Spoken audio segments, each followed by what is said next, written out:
এই ছাতুর প্যাকেটটা আপনারা চিনতে পারছেন? এটা হচ্ছে অঙ্গনওয়াড়ি কেন্দ্রের বাচ্চাদেরকে দেওয়া হয়।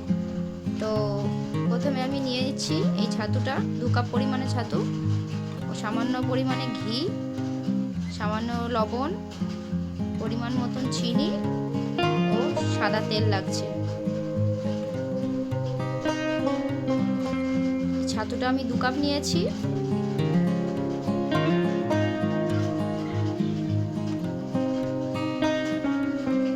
ছাতুর মধ্যে কিছুটা চিনি দেওয়া থাকে, তো আমি চিনিটা একটু ভেঙে নিচ্ছি। আপনারা এরকমভাবে বানিয়ে দেবেন বাচ্চাদেরকে, বাচ্চারা খেতে খুব পছন্দ করবে। তো আমি এখানে চিনি দিয়ে দেব, 3 চামচ মতো চিনি দিয়ে দেব। বাচ্চারা একটু মিষ্টি মিষ্টি খেতে পছন্দ করে। সামান্য পরিমাণে নুন দিয়ে দেব। দেওয়ার পরে এটাকে একটু ভালোভাবে মেখে নেব।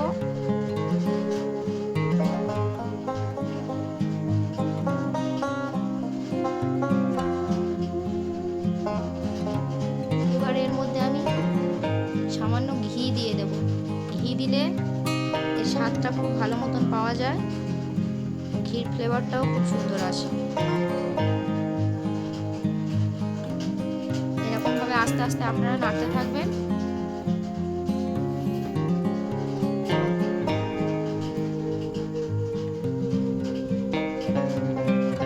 এবারে আমি এর মধ্যে সামান্য জল দিয়ে দেব। জলটা অল্প অল্প করে দেবেন। আমি যেমনভাবে দিচ্ছি এইরকমভাবেই বানাবেন।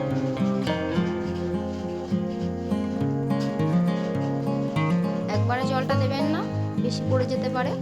সামান্য সামান্য করে দেবেন এবং মাখাটা একটু শক্ত শক্তই করতে হবে।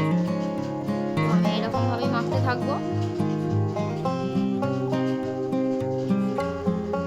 আপনারা বাড়িতে যদি বাচ্চারা এরকম খেতে না পছন্দ করে ছাতুটা, তাহলে এরকমভাবে বানিয়ে দেবেন, দেখবেন বাচ্চারা খেতে খুব পছন্দ করবে। এই ছাতুটা শুধুমাত্র অঙ্গনওয়াড়ি কেন্দ্রের বাচ্চাদেরকেই দেওয়া হয়। যদি এই ছাতু আপনাদের কাছে না থাকে, তাহলে আপনারা এমনি বাড়িতে ছোলার ছাতু ব্যবহারও করতে পারেন।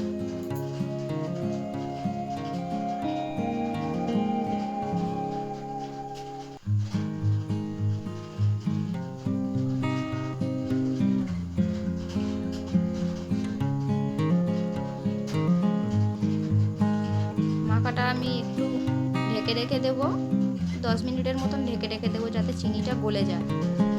10 মিনিট পর আমি চলে এসেছি। দেখুন মাখাটা ঠিক এরকম মতন হয়েছে। তো আরেকবার একটু মেখে নিয়ে এর মধ্যে সামান্য পরিমাণে সাদা তেল দিয়ে দেবেন, দিয়ে আরেকটু মেখে নেবেন।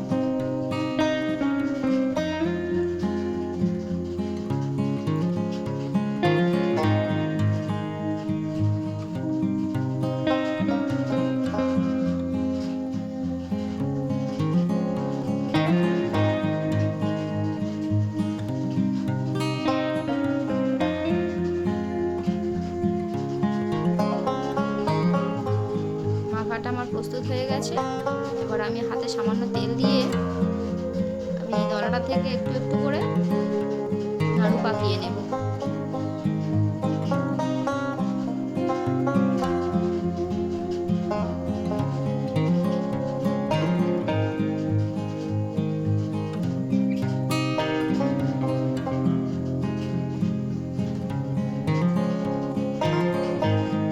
নাড়ুটা কিন্তু একটু চেপে চেপেই দেবেন, বিস্কুটের শেপ করে দেবেন।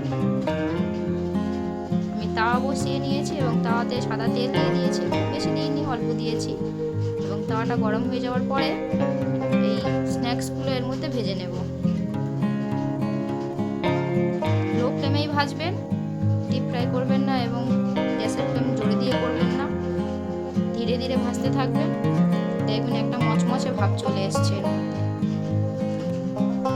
উল্টে পাল্টে দিয়ে দিয়ে ভাজবেন, একভাবে অনেকক্ষণ রাখবেন না। দেখুন রংটা কত সুন্দর আসছে। আমি আস্তে করে দিয়ে ভাজছি, তাই জন্য এরকমটা রং পাওয়া যাচ্ছে। গ্যাসের ফ্লেম জোরে দিলে কিন্তু পুড়ে যেতে পারে। এরকমভাবে উল্টে পাল্টে দেবেন।